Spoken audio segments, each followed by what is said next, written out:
দিন যতই যাবে কিছুতেই ভারত বিজয় হবে না ইনশাআল্লাহ। আপনারা ধরে রাখেন এটা জিরো। এটা দিন যত যাবে তারা ডাউনে যাবে, দিন যত যাবে মুসলিম উম্মাহ ইনশাআল্লাহ তারা বিজয়ে যাবে, তারা এগিয়ে যাবে, তারাই আগামী বিশ্বের নেতৃত্ব দেবে আল্লাহর হুকুমে। আল্লাহ তাআলা তাদেরকে চুজ করেছেন, তাদেরকে মনোনীত করেছেন। আল্লাহর এই পৃথিবীটা এসব শয়তানরা নষ্ট করে দিয়েছে, নাপাক করে দিয়েছে। বিগত 100 বছরে, একটি শতাব্দীতে পৃথিবীর প্রতিটি ঘরকে তারা অপবিত্র করে দিয়েছে, মানুষের বেডরুম পর্যন্ত নাপাক করে দিয়েছে।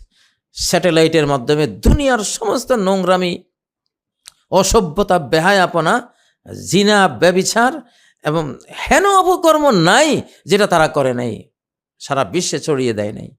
তো এইসব অপবিত্রতা থেকে তো পৃথিবীকে আল্লাহ তাআলা পবিত্র করবেন, সেই দায়িত্ব আল্লাহ মুসলিমদেরকে দিয়েছেন। এখন মুসলিমদেরকে যারা সাহায্য করবে, তাদের হেল্প করবে, তাদের ব্যবসার উন্নতি হবে, তাদের দেশ ভালো হবে, তারা ভালো হবেন, তাদের আয় উন্নতি সব বেড়ে যাবে।